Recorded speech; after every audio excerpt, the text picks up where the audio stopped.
Donc je voulais vous parler de cette fameuse loi d'attraction dont on a parlé beaucoup, passé un moment avec la sortie du livre Le Secret, disant qu'on avait un pouvoir créateur, et c'est génial parce que effectivement on a pris conscience à partir de là beaucoup plus de notre pouvoir créateur.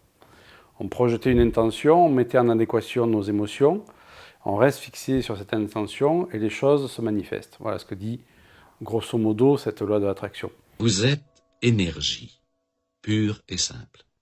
Vous êtes constitué de la même matière que le soleil, la lune et les étoiles. Vous êtes rempli d'énergie intelligente sous forme d'un corps humain qui peut marcher et parler. En quelques mots, la loi de l'attraction dit que vous attirez dans votre vie ce sur quoi vous vous concentrez.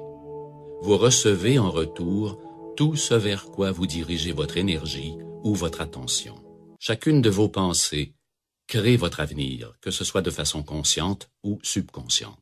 Vous ne pouvez pas prendre une pause et décider de ne pas créer, puisque la création ne cesse jamais. Lorsque vous vous sentez excité, enthousiaste, passionné, heureux, joyeux, reconnaissant ou dans l'abondance, vous libérez alors de l'énergie positive. D'un autre côté, si vous avez l'impression de vous ennuyer, si vous êtes inquiet, stressé, fâché, rempli de ressentiment ou triste, vous libérez de l'énergie négative.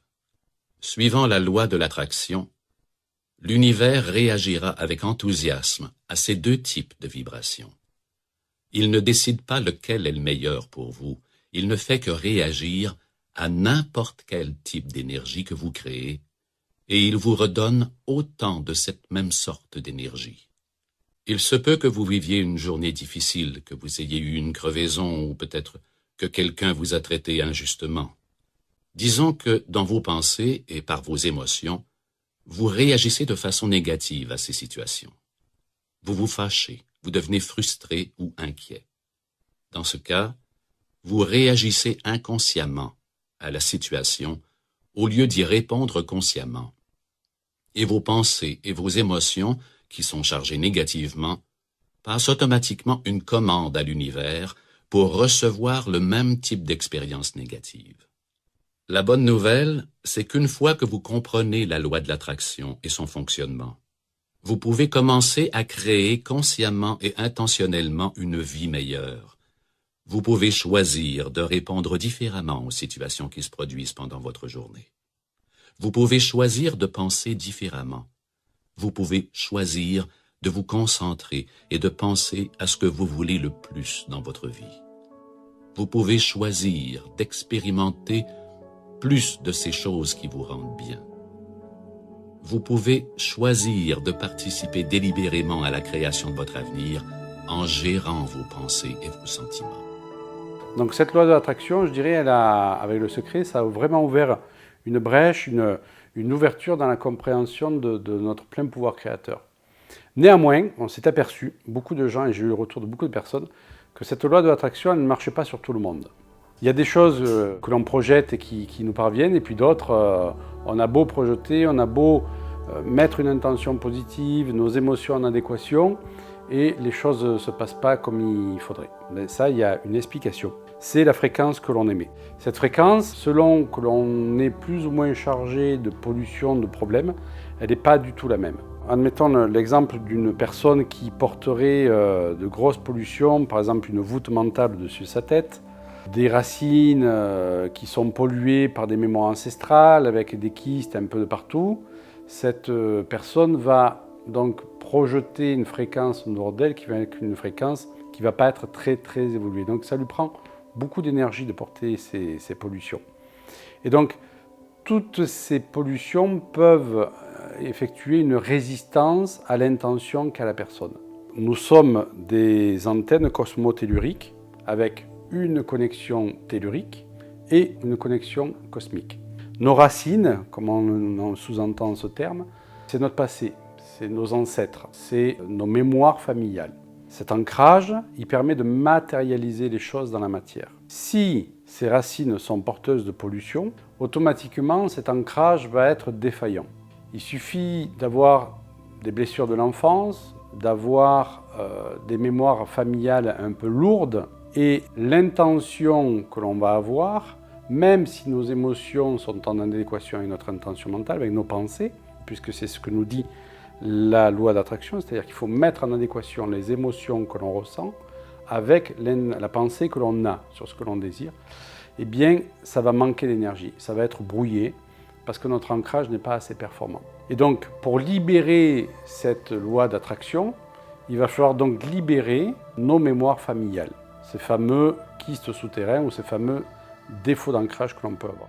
Et moi, je m'aperçois dans tous les jours dans ma pratique qu'on a beau visualiser des racines qui s'ancrent profondément dans la terre, on a beau visualiser la couleur rouge du magma qui remonte dans nos racines, ça ne suffit pas à enlever des traumatismes qui ont pu s'enquister, qui soient de notre intra-utérin, qui soient de notre enfance, des différentes blessures, les blessures d'abandon, de trahison, d'humiliation, que ce soit des mémoires familiales, eh bien tout ceci va constituer des freins à cette fameuse loi de l'attraction. C'est pour ça qu'elle ne fonctionne pas sur tout le monde.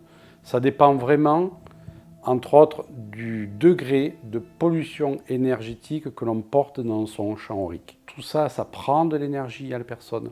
Et donc, si son intention vibre à une certaine fréquence, la fréquence qu'elle émet ne peut pas être en adéquation avec cette intention-là. C'est pour ça que ça ne fonctionne pas.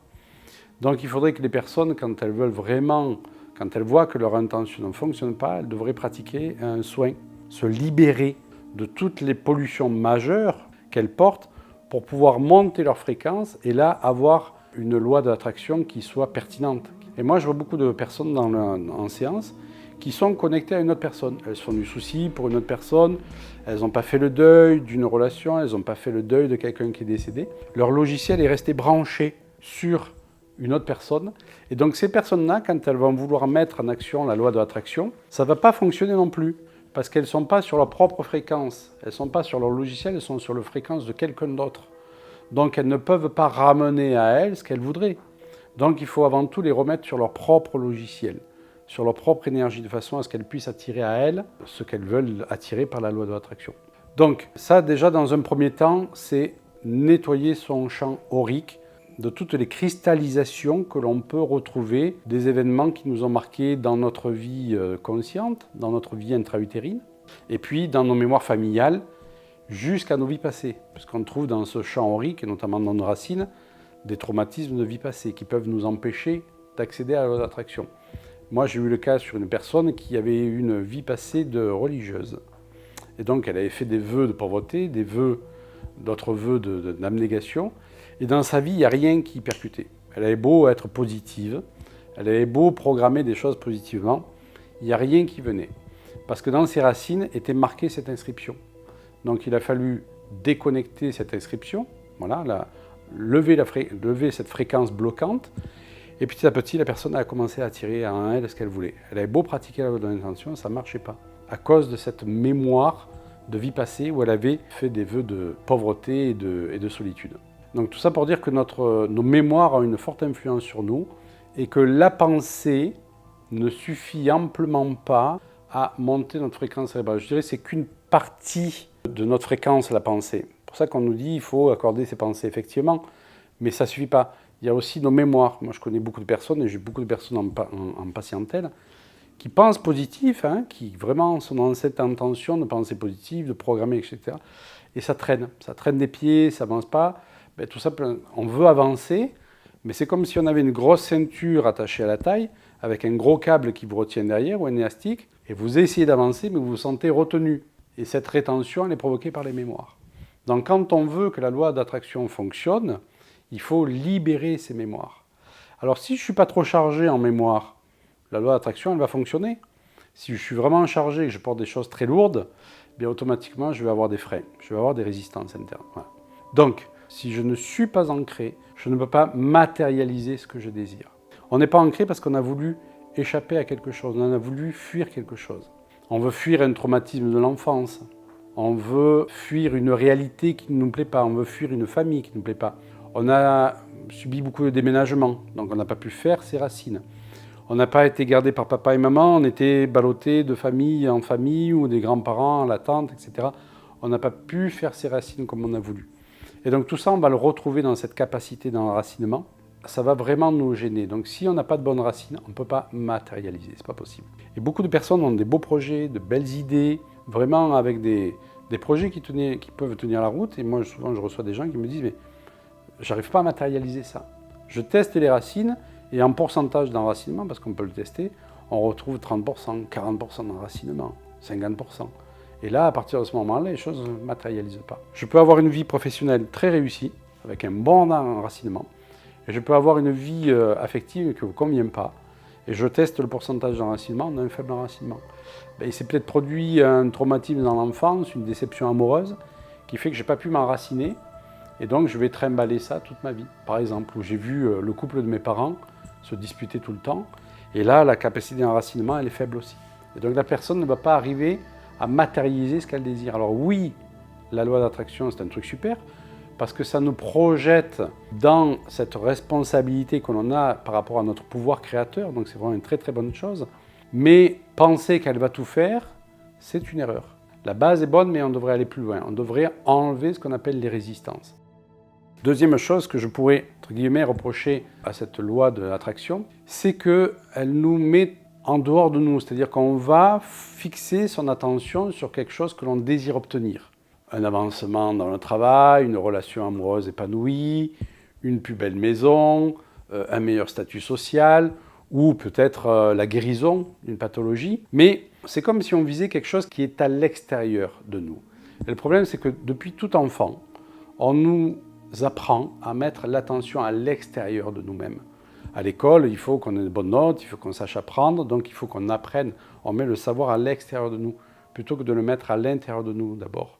Steiner a bien compris ce système-là. Il permettait d'abord à l'enfant de se construire de l'intérieur, de façon à pouvoir poser des bases solides, et ensuite, à partir d'un certain âge, on apprend la lecture, on apprend l'écriture, on apprend le savoir extérieur.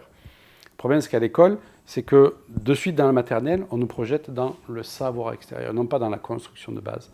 Ça, on peut le retrouver aussi en psychologie, bien entendu. Et cette loi d'attraction, ce que je pourrais dire, c'est que c'est un peu dommage qu'elle met trop à l'extérieur. Alors, vous allez me dire, elle demande aussi de mettre ses émotions en adéquation avec l'intention qui est posée. Cependant, aller demander à une personne qui est fauchée comme les blés de s'imaginer qu'elle est riche et de ressentir l'émotion qu'elle pourrait avoir si elle était riche, c'est difficile. Parce que la personne est dans un stress. Et c'est difficile de se mettre dans une émotion positive quand on est dans un stress. Et ça, je dirais que c'est un peu la pierre d'achoppement de la loi d'attraction. En fait, il faut revenir à l'intérieur et cultiver nos états intérieurs. Et le premier état à cultiver, quelle que soit notre situation, c'est la gratitude. La gratitude, c'est vraiment reconnaître que même si je n'ai pas beaucoup dans ma vie, j'ai peut-être quelque chose de bien. C'est vraiment focaliser sur ce que j'ai de bien. On n'est pas dans le fait d'aller chercher quelque chose en plus à l'extérieur, on est dans le fait de déjà se concentrer sur ce qui dans notre vie se déroule bien. Alors, il y a des personnes chez qui c'est difficile de trouver parce qu'elles ont des vies tellement dures et tellement difficiles qu'elles me disent « oui, mais j'aimerais bien savoir sur quoi je peux focaliser de positif ». On peut toujours trouver du positif, toujours, ne serait-ce qu'une once. Et le fait de se focaliser dessus va permettre de faire grandir cette chose-là, parce qu'il existe un principe universel, un principe donc physique qui est ce sur quoi je porte mon attention, je le fais grandir. Et donc, plus je vais porter attention sur ce qui ne va pas dans ma vie, plus je le fais grandir, je le fais persister. On n'est pas dupe, on ne dit pas que tout va bien. Je suis conscient de tout ce qui ne va pas bien dans ma vie, mais je choisis de ne pas l'alimenter.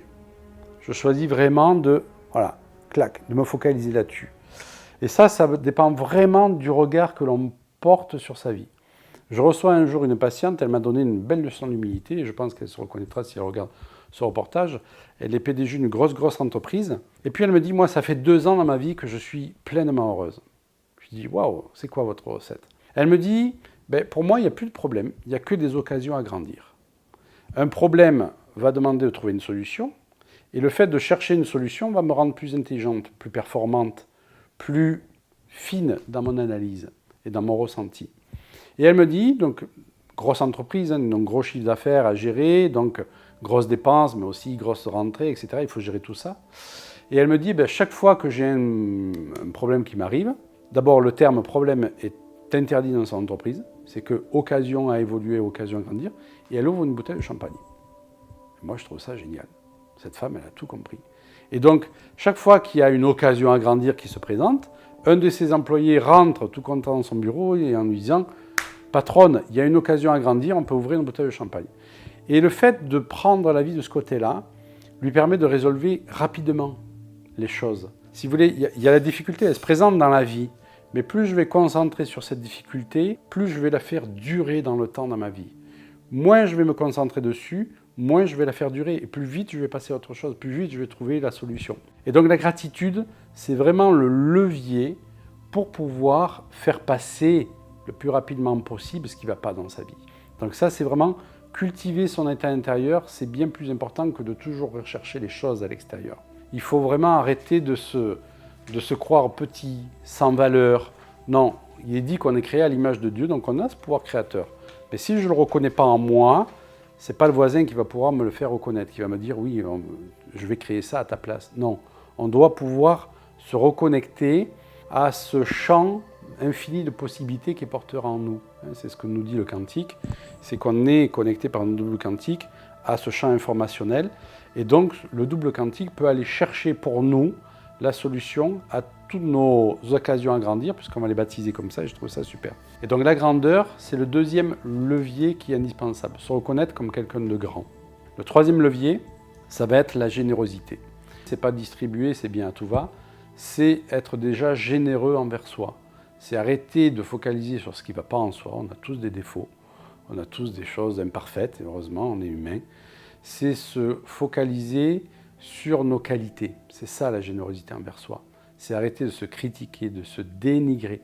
Chaque fois que je me dénigre, je perds de ma valeur, je perds de ma confiance. Donc on a besoin de faire ce chemin intérieur qui est d'aller reconnecter tout ce qui est super en nous et vraiment de le cultiver. Si je cultive ces trois valeurs, je vais être dans la gaieté. C'est pour ça que j'ai écrit « Créer une vie heureuse grâce à la force 4G ». C'est comment se reconnecter à ces quatre valeurs de façon à cultiver un état intérieur adéquat qui fait que je n'ai plus besoin de m'occuper de ce que je veux à l'extérieur. Je vais devenir un véritable aimant à positif.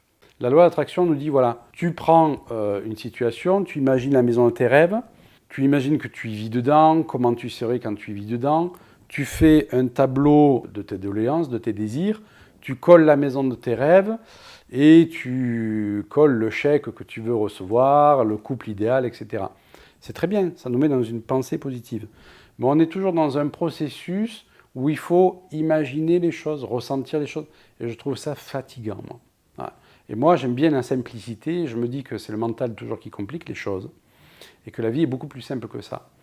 Alors que de cultiver ces quatre valeurs, c'est quelque chose de beaucoup plus simple. C'est quelque chose qui est à l'intérieur. Je ne m'occupe pas du tout de ce que je veux à l'extérieur. Je ne m'occupe pas du tout de la belle maison. Je ne m'occupe pas du tout de la promotion que je veux. Je m'occupe de cet état intérieur. Je m'occupe de ma gratitude, de la générosité, de la grandeur, et de vivre tout ça dans la gaieté. Et là, sans m'occuper de ce qui se passe à l'intérieur, les choses vont me venir automatiquement. Je n'aurai pas besoin de les visualiser. Et moi, c'est comme ça que je fonctionne dans ma vie. Je sais qu'en cultivant ces états intérieurs, je vais augmenter ma fréquence. Et si j'augmente ma fréquence vibratoire, selon le principe de résonance, je vais attirer dans ma vie des événements qui ont la même fréquence vibratoire. Donc, ce que je désire quelque part, sans que je le projette, va me venir automatiquement. Et ça, c'est beaucoup plus facile comme phénomène. Il suffit chaque fois d'être vraiment bien conscient de ses pensées. Et chaque fois que je vais me diminuer, chaque fois que je vais passer à côté d'un phénomène où je pourrais remercier l'univers, je vais automatiquement réagir. Voilà, ça demande par contre effectivement d'être en observation de soi-même. Et c'est ça qui est important. Et tous les grands sages le disent, les méditants, etc. Il faut être en observation de soi-même. Comment je réagis?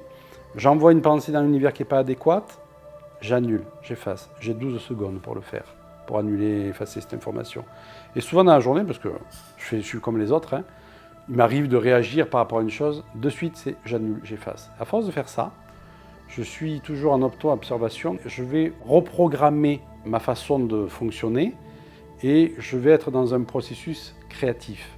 Alors vous allez me dire, mais c'est hyper fatigant d'être comme ça.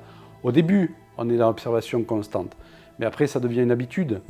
Et donc on va plus s'amuser à juger ce qui nous arrive. On sait que quoi qu'il nous arrive, c'est toujours une occasion à grandir.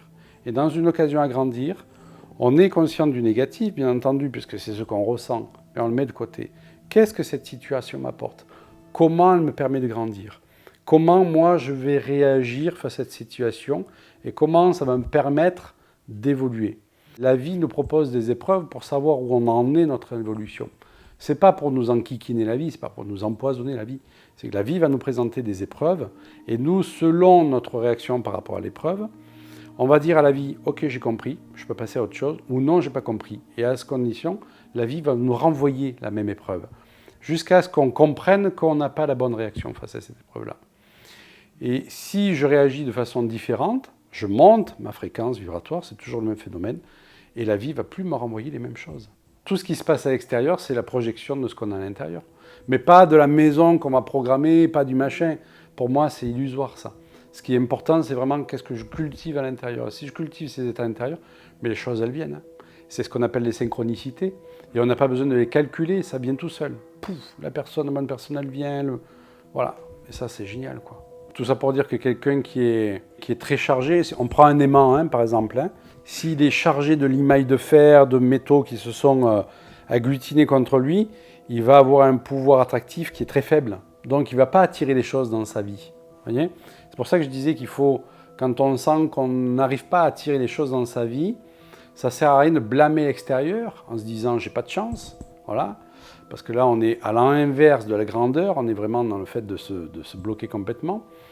Donc la plupart des gens, ils vont mettre leur conscience à l'extérieur en disant « c'est la faute à pas de chance, c'est la faute à lui, c'est la faute à ceci, je suis victime ». C'est une réaction de base de l'ego chez l'humain qui est la victimisation. Elle nous coupe de notre pouvoir, cette victimisation, c'est quelque chose de terrible. Donc il faut tout simplement garder à l'esprit qu'on est un aimant. Si cet aimant, il n'est pas recouvert de limailles de fer de copeaux, il a un fort pouvoir attractif. Donc moins mon champ aurique va être chargé de pollution, plus je vais pouvoir attirer à moi les circonstances de vie que je désire. Plus je vais être chargé comme un mulet, moins je vais pouvoir attirer. Donc il y a des gens, il leur arrive des tuiles par-dessus, en veux-tu, en voilà. Ils viennent me disant, mais ma vie c'est chargé de négatif. Et ouais, mais à la base déjà, il y a des accumulations de négatifs. Donc le négatif, il attire le négatif. Il n'y a pas photo. Et c'est pas parce qu'elles ont le mauvais œil, c'est pas parce que on les a travaillées, c'est pas parce que voilà, on a jeté un mauvais sort. Ça, c'est mettre sa responsabilité à l'extérieur. Prendre sa responsabilité, c'est se dire, tiens, il y a peut-être chose qui en moi fait que j'attire pas. Pourquoi? Parce que peut-être que j'ai eu des événements difficiles dans mon enfance et que même si je vais travailler en psychothérapie, etc., la trace énergétique reste dans mon champ énergétique. Et donc, elle va faire obstacle à ce que je veux attirer. Donc c'est pour ça que l'utilité des soins en bioénergie est très importante, puisqu'on va permettre à la personne en quelques séances de se, et quand je dis quelques séances, souvent c'est 1 ou 2 séances déjà, de se laver, de laver son corps énergétique, de transmuter tout ça en lumière, c'est exactement le terme. Le double quantique va transmuter tout ça en lumière. Et donc à partir de ce moment-là, l'aura va devenir plus lumineuse, la fréquence augmente, et la personne va pouvoir attirer à elle ce qu'elle désire. Et c'est un phénomène, c'est un processus qui est bien plus simple et moins coûteux en énergie mentale que de toujours être dans la programmation de ce qu'on veut et d'y coller des émotions dessus. Moi, je l'ai fait quelque temps, je sentais qu'intérieurement, c'était pas ça. Je me suis dit, il y a autre chose, c'est pas possible. On ne peut pas toujours programmer les trucs et se dire, voilà, je veux ça, et tous les jours réactiver cette programmation. Donc, je trouve que c'est beaucoup plus adéquat de s'ancrer, de s'aligner. Voilà, ça, ce qui est important, c'est de s'aligner. Donc d'être sur son énergie, d'être vraiment en connexion cosmothéorique. Et pour ça, il faut avoir dégagé toutes les pollutions dans les racines. Il faut avoir dégagé toutes les pollutions majeures qui nous bloquent dans notre connexion cosmique, c'est-à-dire la capacité à recevoir des informations. Les racines, c'est vraiment là d'où je viens, et là-haut, c'est là où je vais. Si là d'où je viens, c'est pas nettoyé, et si là où je vais, c'est pas nettoyé, il n'y a pas grand-chose qui se passe dans ma vie. Et j'attire beaucoup de choses qui sont lourdes. Et je rencontre beaucoup de personnes qui sont dans des désespoirs parce qu'elles sont chargées de tous les côtés, quoi. Et donc, la thérapie quantique permet effectivement de transmuter les informations. Une pollution, en fait, quand elle est dans le champ aurique, c'est une information. D'accord ? Elle vibre sur une fréquence. Le double quantique, quand on appelle, quand on lui demande d'intervenir, il a la possibilité donc de modifier la fréquence de cette pollution dans le champ aurique. La fréquence va augmenter, cette pollution va disparaître. Et la personne le sent à la fin du soin, hein, elle se sent beaucoup plus légère. Juste pour citer un exemple d'une personne que j'ai reçue là, il y a quelques temps, qui a eu un remède homéopathique il y a quelques années. Depuis, il se sentait dissocié. C'était un remède à base de sulfure. Et cette personne, donc, ce remède avait fait sortir une mémoire ancestrale assez lourde. Et elle était devenue active dans son champ aurique. Et cette personne se sentait complètement dissociée. Elle est allée voir des homéopathes, plein de thérapeutes, et ils n'arrivaient pas à intervenir sur cette base de sulfure qui avait été donnée. Mais en fait, ce qu'il fallait, c'était pas à intervenir sur ce remède sulfure, il ne fallait pas l'antidoter, c'était trop tard. Il fallait agir sur cette mémoire qui était sortie. Le fait d'avoir libéré la mémoire par le double quantique a permis à cette personne de se réaligner, et puis c'était fini, elle a été remise sur son chemin de vie. Le dernier élément qui est à considérer aussi dans cette loi de l'attraction, pour qu'elle fonctionne de manière optimale, eh bien, c'est de savoir exactement ce qu'on est venu vivre. Si votre chemin de vie, c'est d'être venu, aider les autres, avoir un chemin un peu, entre guillemets, d'abnégation et de vous occuper du bien-être des autres, parce qu'il y a des chemins de vie qui demandent ça, votre chemin de vie, ça ne va pas être forcément de devenir riche. Donc si vous demandez la richesse et que, entre guillemets, vous n'êtes pas prédestiné pour ça, eh bien, ça va être difficile d'acquérir cette richesse. On est tous venus, alors j'aime pas le terme mission parce que ça nourrit notre ego, mais notre âme a choisi de venir vivre des choses. Et je dirais que quand on est sur son chemin de vie, voilà, sur le choix de notre âme, les choses sont beaucoup plus faciles pour nous. Quand ça commence à être trop difficile à l'extérieur, que vraiment on force pour que les choses viennent, il faut au moins se poser la question de savoir si on est sur son chemin de vie. Est-ce que c'est le choix de l'âme d'avoir voulu ce chemin-là? Si je suis dans la finance et que c'est difficile pour moi de réussir, ou alors j'y vais, mais c'est un peu à contre-cœur, et que je suis attiré par une vie beaucoup plus champêtre, je dirais, ou beaucoup plus campagnarde, je dois me demander si je suis vraiment sur mon chemin de vie. Donc on est venus tous remplir des cases fondamentales. Après, on a le libre choix d'y aller ou de pas, et encore, je ne sais pas. On a du libre choix, paraît-il, mais il y a des choses qu'on est venu donc vivre. Et si ce n'est pas en adéquation avec notre âme, on pourra projeter cette loi de l'attraction tant qu'on veut. Il va y avoir des résistances, ça va être difficile. On ne va pas pouvoir accéder à ce qu'on désire. La chose à bien considérer, c'est est-ce que ce choix que je fais là à l'extérieur, il est vraiment en adéquation avec mon âme, avec ce qu'on est venu vivre. Il y a des pistes qui peuvent nous aider, la date de naissance, il peut y avoir l'astrologie, une astrologie bien menée peut nous aider. Un soin en bioénergie, on peut connecter effectivement l'âme, après avoir dégagé pas mal de pollution, on peut connecter l'âme et demander ce que la personne est venue vivre dans sa vie. Et moi, je reçois beaucoup de personnes qui arrivent à un certain âge et se rendent compte que ça fait trop d'années qu'elles ne sont plus en adéquation vraiment avec leur fort intérieur. Elles sont attirées vers quelque chose d'autre. Et on est de plus en plus projeté dans un temps, un espace qui est rapide maintenant, les choses vont de plus en plus vite. Il y a vraiment ce temps qui est raccourci. Eh bien, les changements se font de plus en plus vite. Et donc, c'est comme si l'appel de l'âme était de plus en plus fort. Donc, pour que cette loi de l'attraction fonctionne bien, il faut savoir ce que l'âme est venue vivre. Donc, demander la guérison d'une maladie, oui, mais elle ne se fera peut-être pas forcément au niveau physique, la guérison. Parce que cette maladie, elle peut être aussi un processus de cheminement pour cette âme-là, comme un accident, comme une autre chose. C'est pour ça que je trouve très beau ce terme de baptiser problème en occasion à grandir. Et ça change vraiment beaucoup de choses et surtout le regard que l'on porte sur les choses. Voilà. Donc, utiliser la loi d'attraction, oui, tout à fait, c'est super parce que c'est vraiment, ça nous montre qu'on est créateur. Mais il faut d'abord avoir résolu tout ça pour qu'elle fonctionne bien. Et quand vous sentez des résistances, posez-vous la question si votre ancrage est bon.